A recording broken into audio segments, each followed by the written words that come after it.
días. Y también me uno a los agradecimientos primero a Pablo y a Ignacio por la invitación y por la organización de este evento, y a la iniciativa tripartita. Somos tres mosqueteros en esta iniciativa, a la CAF y al ADI, a su secretario general. Y desde la CEPAL nosotros vemos que esta iniciativa es sumamente importante, dado la influencia que tiene el Asia-Pacífico, no solamente en el comercio de la región, sino el impacto en la macroeconomía de la región y también en la importancia de las relaciones también de cooperación internacional entre las dos regiones. Y nuestro rol dentro de este observatorio es de proveer análisis mediante el boletín que ustedes probablemente han visto en esta misma página, además de las estadísticas que están presentadas periódicamente. Además también creo que el último seminario académico fue en la CEPAL en Santiago de Chile. Entonces, este otro foro que utilizamos para realzar este observatorio. En lo personal, yo también soy un producto de estas relaciones entre las dos regiones, en el sentido que mi padre hace varias décadas atrás fue pionero en importar material para la industria pesquera aquí en la región, cuando todavía era incipiente la pesca, especialmente en Chile y en Perú. Y yo nací en Santiago de Chile y estuve, como le estaba contando esta mañana, estuve en Perú y en Panamá, entonces por todo el Pacífico y también de vuelta a Japón y Estados Unidos. Entonces soy parte de esta región de América Latina y el Asia-Pacífico. Y nosotros, bueno, en lo personal también y de la CEPAL esperamos que podamos continuar apoyando con material sustantivo a este observatorio de América Latina y el Asia-Pacífico. Y básicamente mi presentación va a tener tres partes. Primero voy a dar un brochazo de cómo la región del Asia-Pacífico ha evolucionado su influencia dentro de la economía mundial. Dos, los principales rasgos de comercio e inversión entre las dos regiones. Y tres, algunas reflexiones finales.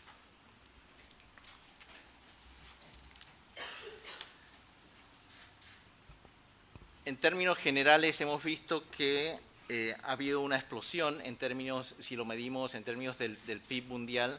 La participación del Asia en el 2000 solamente era un 17% y ahora es un tercio del producto mundial.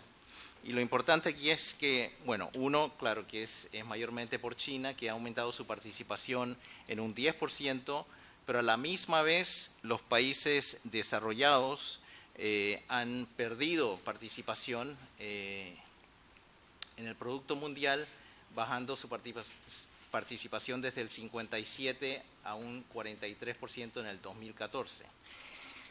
Y el resto del mundo, aquí vemos que América Latina, el Medio Oriente y el África han o mantenido o han perdido participación en el PIB mundial. Por eso es importante ver que aparte del Asia y los países desarrollados, el resto del mundo se ha mantenido de cierta forma rezagada de la participación en el PIB mundial. Pero a la misma vez vemos que hay un mejor balance, por lo menos entre algunos países en desarrollo y los desarrollados. Si pensamos un poco al futuro, fueron algunas proyecciones que hizo el BBVA. Aquí ellos predicen que en la próxima década, más o menos, el Asia contribuiría al crecimiento. Esto no estamos hablando ahora del PIB mundial en sí, pero del crecimiento del PIB mundial. Entonces ellos piensan que el Asia aportaría un 60% del crecimiento del PIB mundial, mientras que, por ejemplo, Estados Unidos y Canadá solamente un 10%, América Latina y el África alrededor del entre 6 y 7%, y Japón solamente un 1%. Entonces aquí vemos que la participación en el crecimiento del PIB mundial de América Latina y el África serían más importantes que la contribución de Japón.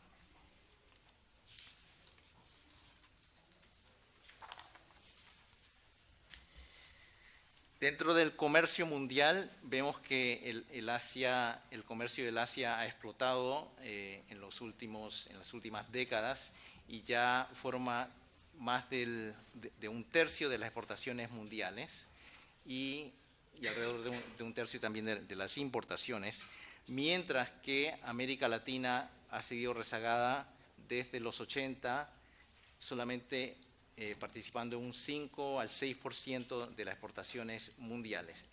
Este nivel es similar a lo que podemos ver en el África.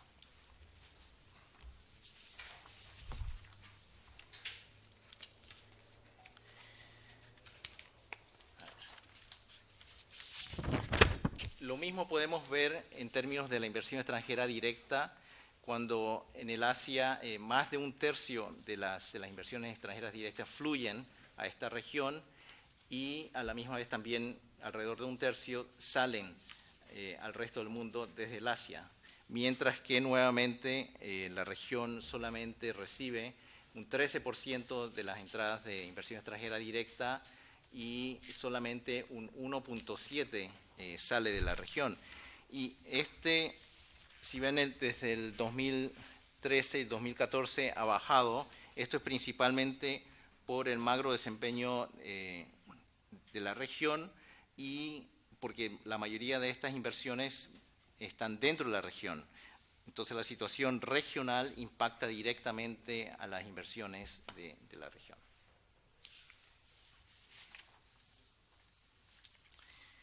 Nuevamente aquí, si vemos el Asia, y algo que mencionó Félix, es que la clase media, este también es un estudio de la OECD, y ellos prevén que la clase media será del Asia comprenderán 2/3 de la clase media mundial.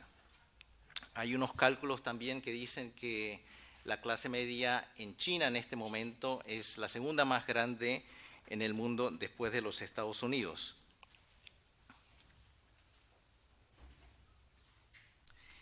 Y la importancia que tiene esto es, que también Félix lo mencionó, es que la clase media, como sabemos, representan una variable importante en el gasto en el consumo y es una oportunidad, debería de ser una oportunidad para la región, como lo explicaré luego.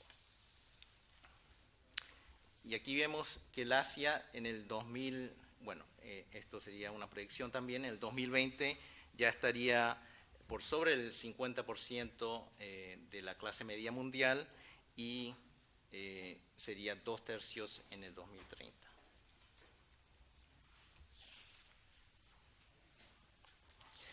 También en el ámbito del conocimiento, aquí vemos que el Asia, y esto está medido por la participación en las solicitudes mundiales de patentes, ¿no? Y aquí vemos que el Asia ya tiene el 60% de todas las solicitudes de las patentes, mayormente por China, con un tercio, con Japón un 13% y la República de Corea un 8%. Y vale la pena resaltar el caso de Corea, que es un país, en términos de población sería la mitad de Japón, menos de la mitad de Japón, pero ellos tienen una política bastante agresiva para acumular conocimientos de ciencia, tecnología e innovación, y esto los ha hecho un poder dentro de la región y a nivel mundial también. Y aquí vemos nuevamente que América Latina solamente tiene un 2% de las solicitudes mundiales, mientras Europa un 14% y América del Norte un cuarto de todas las solicitudes.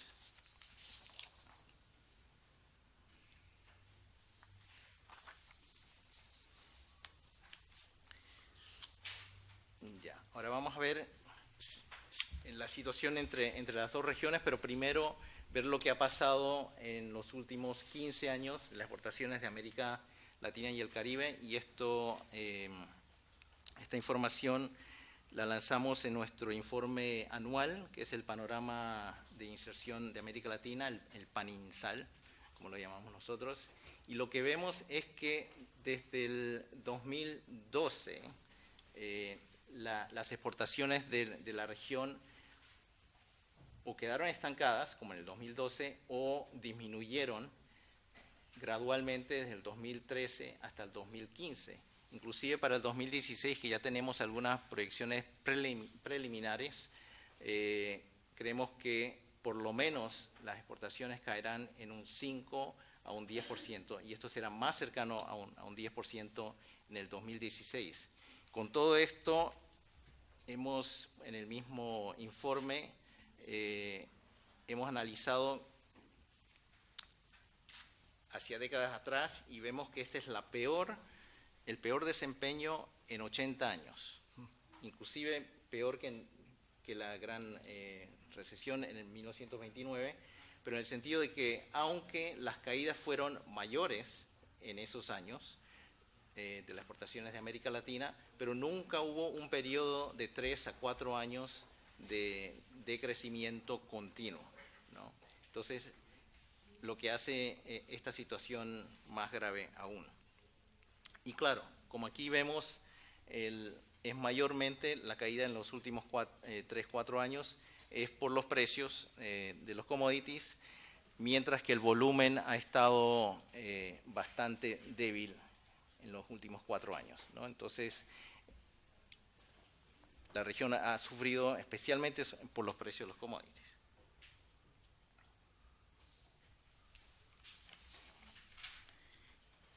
Y aquí vemos qué es lo que ha pasado con estos precios, y la gran pregunta es si este superciclo ha finalizado o no, y esa pregunta nos la hacemos a diario, porque siempre hay algunas noticias, por ejemplo, de que China está mejor de lo que habíamos pensado, o que tal vez la transición no es lo que pensaban, y que todavía hay demanda por los commodities de la región.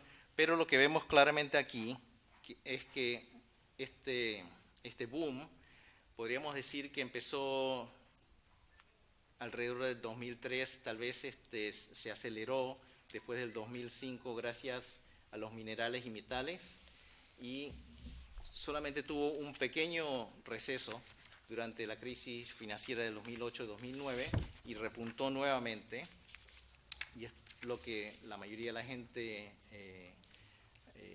se refiere a este último auge que hemos tenido.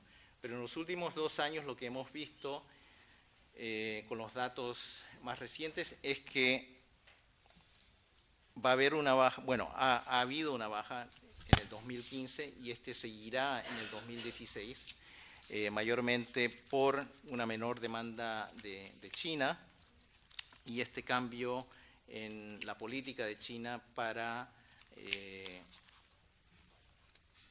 desenfocarse de la inversión y enfocarse más en el consumo y los servicios, ¿no? Entonces, esto impacta directamente a los precios de los commodities de la región. Entonces, podríamos decir que en los próximos 2 o 3 años ya esta curva tocaría el punto mínimo donde empezó el superciclo.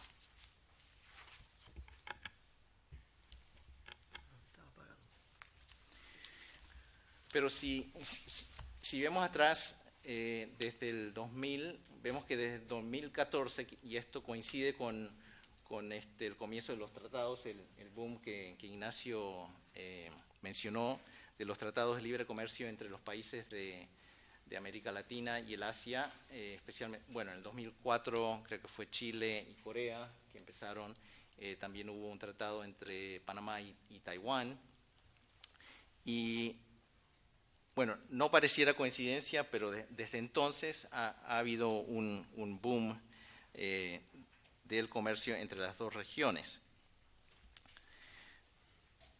pero en el 2012, como dice la gráfica, ha habido como una ralentización del comercio entre las dos regiones, aunque todavía si vemos la pendiente, todavía en términos generales ha estado subiendo. La línea negra es el comercio total, mientras la verde son las exportaciones y las importaciones, y los dos, la línea negra es la suma de los dos.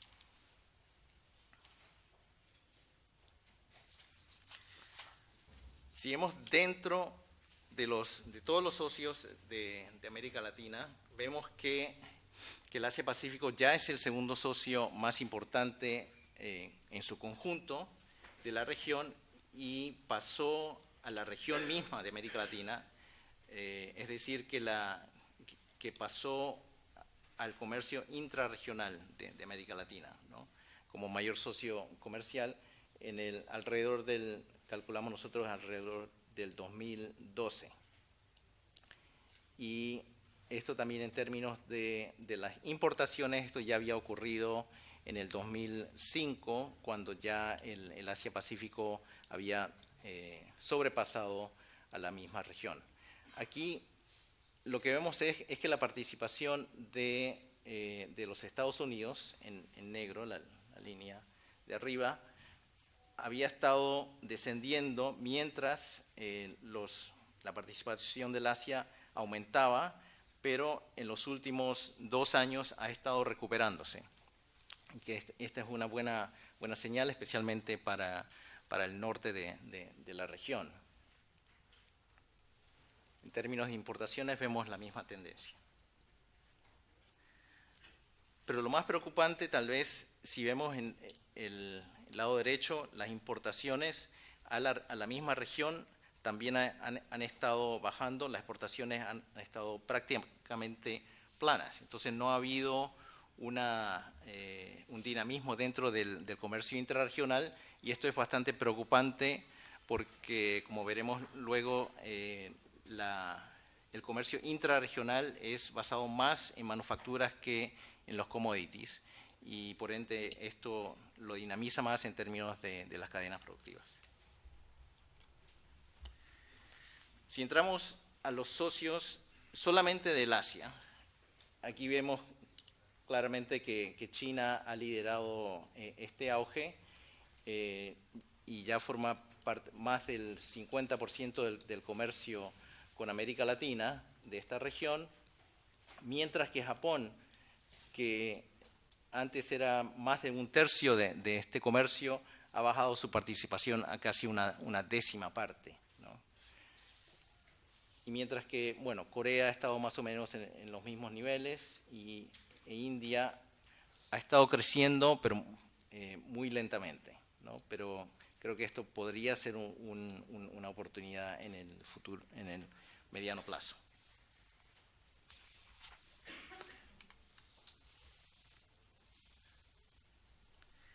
Si vemos qué es lo que estamos exportando, y creo que Félix también lo mencionó, es que si comparamos 3 regiones, el Asia-Pacífico, Estados Unidos y la propia región, lo que aquí vemos que claramente los bienes primarios y las manufacturas basadas en recursos naturales toman prácticamente la gran mayoría del comercio con el Asia-Pacífico, ¿no? Casi aquí, si hacemos la suma, el 90% en el 2014 eran recursos naturales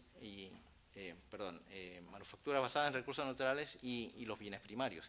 Mientras que el comercio con Estados Unidos es más balanceado en cierto sentido, pero esto es principalmente por el comercio entre México y los Estados Unidos, en donde hay más exportaciones de manufacturas de alta, baja y media tecnología. Pero también vemos que inclusive en la misma región, como había mencionado antes, hay un comercio muchísimo más balanceado que el que tenemos con el Asia, ¿no? Entonces, por eso es que Félix, cuando habló y creo que Ignacio también, de una reprimarización del comercio de América Latina, no quisiera decir por culpa de, pero por su comercio, por la mayor importancia del comercio con el Asia.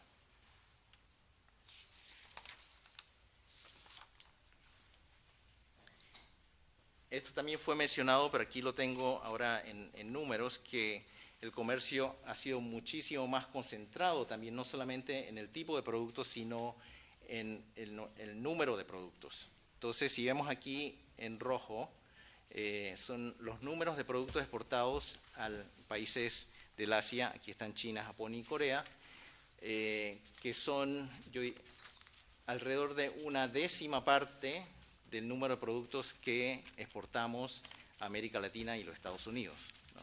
Entonces, este también es un problema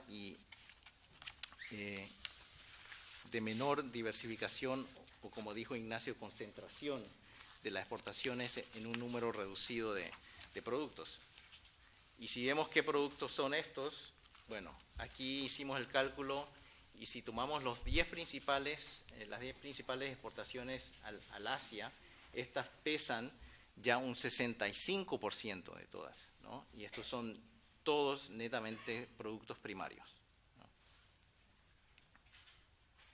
A cambio, lo que nosotros compramos del Asia son productos mucho más diversificados, aunque la mayoría son manufacturas, pero de distintos niveles de tecnología.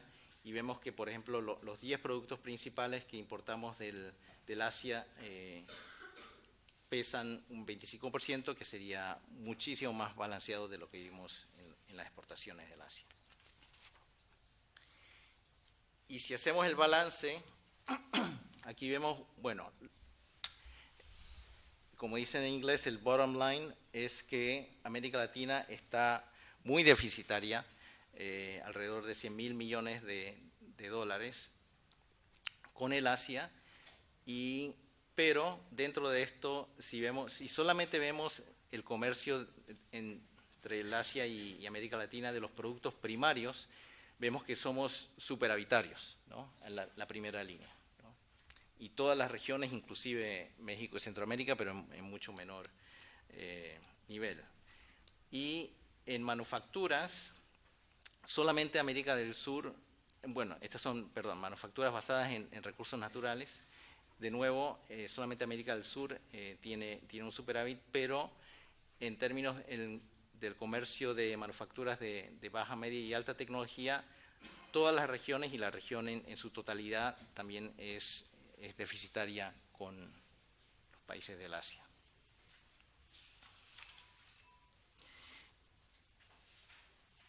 Estas gráficas nos dan una idea de cuánto estamos integrados, ¿no? A algunos, o como dicen en la literatura, cuáles son los encadenamientos que tenemos con los países del Asia.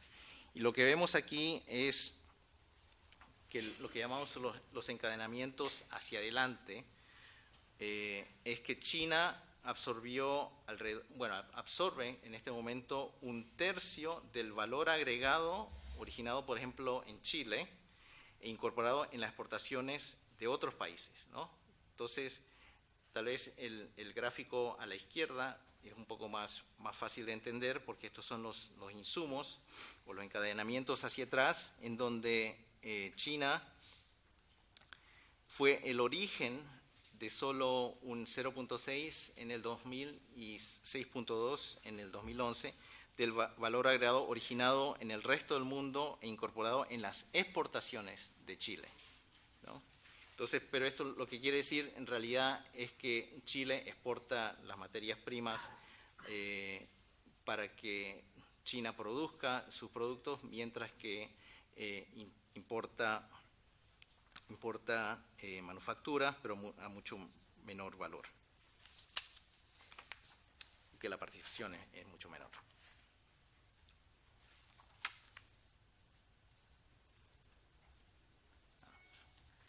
Bueno, aquí Ignacio también lo hizo en forma de matriz, pero vemos todas las relaciones bilaterales entre los países del Asia y América Latina, y vemos que ha habido un boom desde el 2014, porque si en el 2003 ninguna de estas relaciones existían, y estos se han multiplicado en en la última década nada más, ¿no?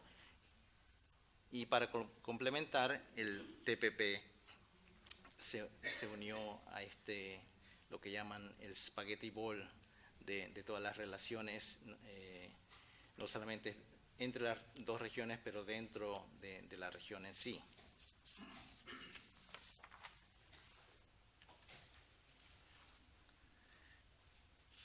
Bueno, y a propósito del TPP, como los negociadores dijeron en esa reunión, presenta bastantes oportunidades y abren espacios, pero creo que todavía, bueno, tenemos por lo menos 1 año y medio, tal vez 2 años para ratificar este tratado, y ahora creo que el trabajo en serio, dado que, como ya se dijo, el texto está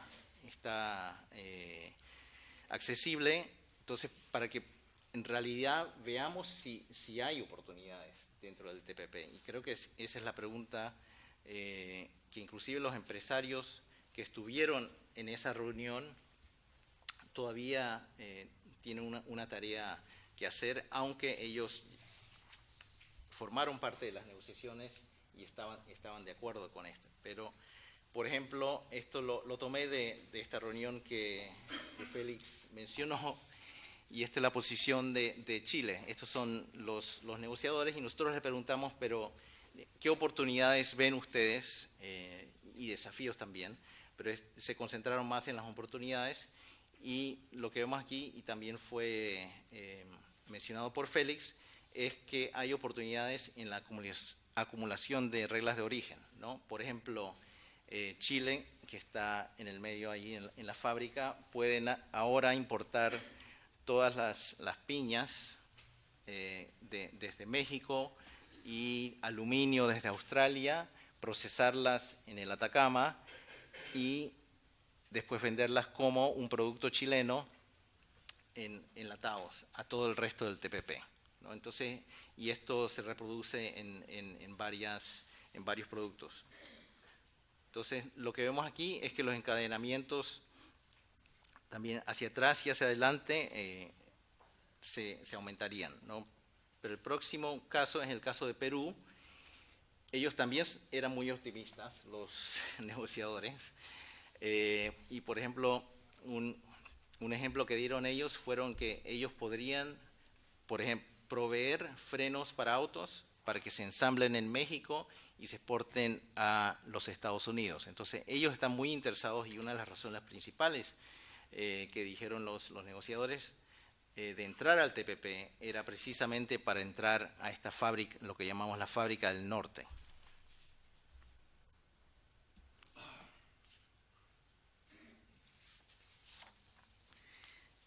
Ya, si podemos sintetizar lo que los datos nos dicen, estos serían los rasgos principales del comercio de América Latina y el Asia. Uno, que es entre industrias, ¿no? Materias primas por manufacturas. 2, como vimos, es deficitario, excepto por México y en menor medida América Central, y es fuertemente concentrado en 5 productos, ¿no?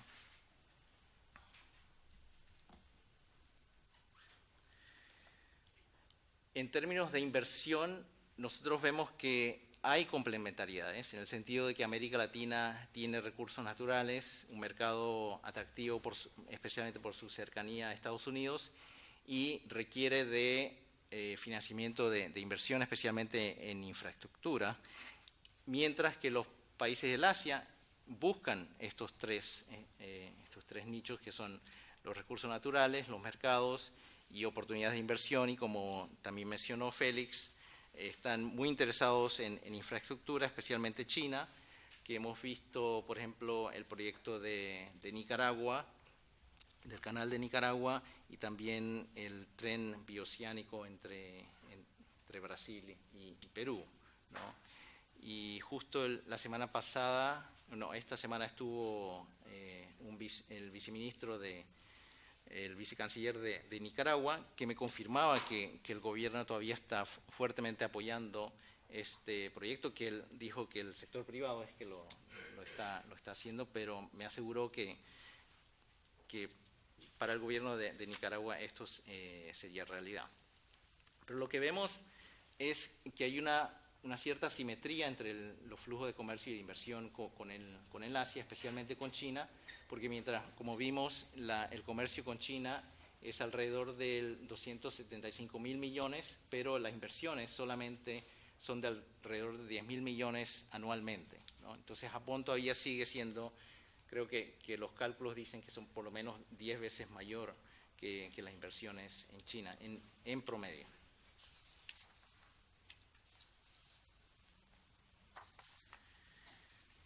Y también hay una heterogeneidad entre las relaciones comerciales entre América Latina y el Asia. Por ejemplo, China se concentra en los recursos naturales, mientras Japón y Corea en los sectores manufactureros, especialmente automotriz y electrónica, e India en servicios, ¿no? Y esto creo que es una gran oportunidad todavía latente, el hecho de que India esté invirtiendo en servicios, que es un área en donde la región necesita mayor inversión. La otra heterogeneidad que vemos es que, por ejemplo, en el caso de China, la mayoría de estas inversiones ha sido por las empresas estatales, a diferencia del caso de las otras tres economías. Pero China también es una importante fuente de financiamiento para Argentina, Ecuador y Venezuela mediante sus créditos. Como ya dije, también están muy interesados no solamente en la infraestructura, pero también en el sector agrícola. Pero aún así hay muy poca inversión extranjera directa del Asia en América Latina. Finalmente, algunas reflexiones. Nosotros vemos que este fin del superciclo de los commodities presenta mayormente desafíos, pero también algunas oportunidades. El crecimiento de China, creo que los datos, creo que hoy o mañana van a tener datos actualizados, pero el año pasado, como sabemos, creció un 6.9 y el gobierno de China tiene las metas entre 6.5 a 7% durante los próximos años. Entonces hay una ralentización que creo que el mundo mediático un poco exagera esta ralentización, porque un 6.5 a 7% es envidiable, ¿no? Y para la segunda economía más grande del mundo, que esté creciendo a ese nivel es todavía un impacto enorme en la economía y el comercio mundial. Pero hay un desafío o una preocupación del rebalanceo del modelo económico, que ahora está, como mencioné, hay un menor énfasis en la inversión y mayor énfasis en el consumo y en los servicios, ¿no? Entonces esto impactaría en la demanda por commodities de la región. Mientras que India, que no se queda dormida, está creciendo mucho más rápido que China, el 7 y el 8%, y su población también superaría a la de China en el 2023. Pero en este momento solamente absorbe un 1.7% de las exportaciones de la región. Entonces, por eso digo que, aunque vimos allí cuando estaba comparando los países del Asia y sus relaciones con América Latina, vemos que India gradualmente, lentamente, ha estado aumentando sus exportaciones e importaciones de la región. Entonces vemos tres desafíos importantes para América Latina en esta relación. Uno, como vimos, es la reprimarización, ¿no? Entonces vemos la importancia de diversificar hacia productos de mayor valor agregado, pero no quedemos en el salto como han hecho algunos países de Corea. No podemos pretender que nosotros podemos de un día para otro, excepto en el caso de Costa Rica, exportar chips, a menos que, claro, Intel venga a todos los países y empiece a manufacturar los chips. Entonces, lo que vemos nosotros es que debemos de incorporar mayor valor agregado a los recursos naturales, creo que Ignacio tú también lo mencionaste, y ese sería el primer paso, ¿no? Entonces, y todavía hay un nicho en ese campo, creo. Entonces, el otro, y para complementar esto o para apoyar este proceso, deberíamos de atraer mayor inversión extranjera directa hacia las manufacturas, los servicios, como mencionó también Ignacio, y la infraestructura, ¿no? Y que es un punto que dijo Félix, que para nosotros la integración verdadera no es tener estos acuerdos entre la Alianza del Pacífico y Mercosur, aunque también la apoyamos, o una convergencia entre estas regiones, pero más importante que nada, y en una reunión de cancilleres de la Alianza del Pacífico y Mercosur en noviembre del 2014, el único tema que todos acordaron podrían cooperar era facilitación, ¿no? Creo que fue el canciller paraguayo que mencionó esto. Entonces, y esto es clave, porque es un instrumento, como dicen en inglés, los low-hanging fruits, o las frutas que están más bajas, más fáciles de recoger, para poder agilizar un poco el comercio. Y un cálculo que nosotros sí hicimos en la división que está en el último panizal es que el costo de transporte de las exportaciones a Estados Unidos es muchísimo más baja que dentro de la región. Entonces hay un gráfico en ese informe que creo que tiene que ver con la pregunta que tú tenías, ¿no? Entonces ahí vemos claramente que el costo de transporte dentro de la región es altísima comparado al transporte fuera de la región.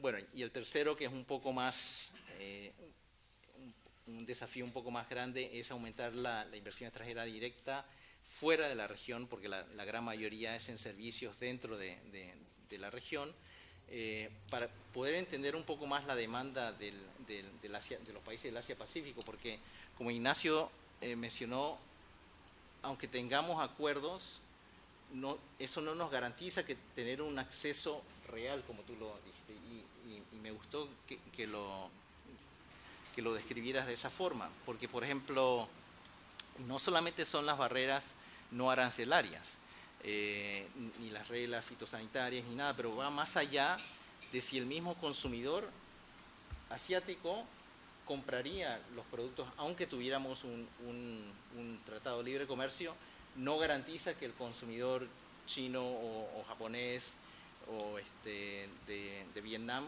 inclusive comprarían los productos de nosotros si no entendemos ese mercado. Y siempre me acuerdo, creo que era en el 92 más o menos, había una gran sequía en Japón, y donde la producción de arroz ese año se paralizó, porque claro, porque en Japón lo que ocurre, tal vez algunos de ustedes saben que en el mes de junio llueve todos los días, es como una llovizna, pero todos los días constante, y eso es esencial para el arroz, especialmente el arroz tipo japonés, un poco parecido al monzón que tiene en el resto de Asia. Y ese año me acuerdo que no había arroz en el mercado, nada, ni un grano, literalmente. Y entonces el gobierno decidió que iban a importar arroz de Tailandia. Entonces, claro, bajaron los aranceles y todo, tenían unos acuerdos, bueno, de emergencia con Tailandia, y había arroz tailandés en todos los supermercados y en todos los, ¿cómo se llama? Los convenience stores, que hay allá, pero nadie los compraba. Solamente en el caso de que uno quería preparar algún plato hindú con el curry o algo, lo mezclaban con el arroz, pero nadie se atrevía a usar el arroz para el uso diario, y que simplemente, no solamente para el sushi, pero se come como complementariamente con el plato. Y eso da una indicación que no solamente son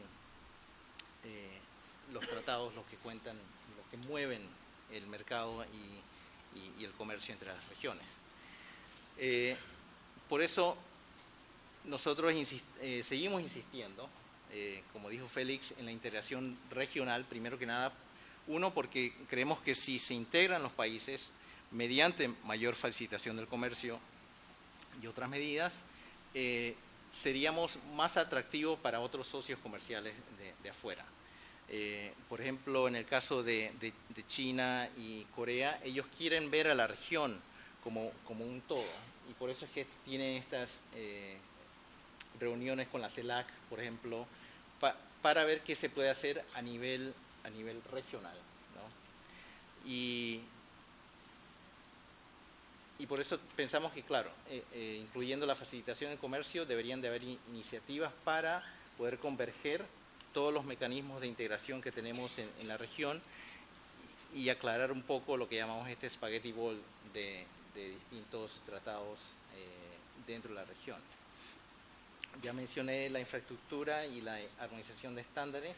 Y por último, aunque no es el último, también apoyar a la internalización de las pymes. Y nosotros creemos que este es un tema muy importante, uno, por el hecho de que alrededor del 80% de los exportadores de la región son pymes, pero solamente aportan del 6 al 8% de las exportaciones de la región, ¿no? Entonces, y en el caso asiático, creo que en un 23% más o menos de los exportadores son pymes, pero pesan muchísimo más en la exportación. Perdón.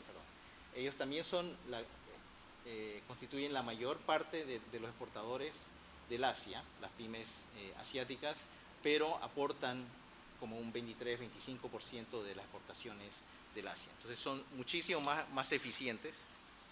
Y además que también hay un tema de que aquí en la región, como hay un problema de inequidad y de pobreza todavía, a diferencia de los países asiáticos, que apoyando a las pymes apoyaríamos a una mejor calidad de trabajo en estas empresas que generalmente tienen muchos menos recursos, y estaríamos impulsando un sector importante de la región.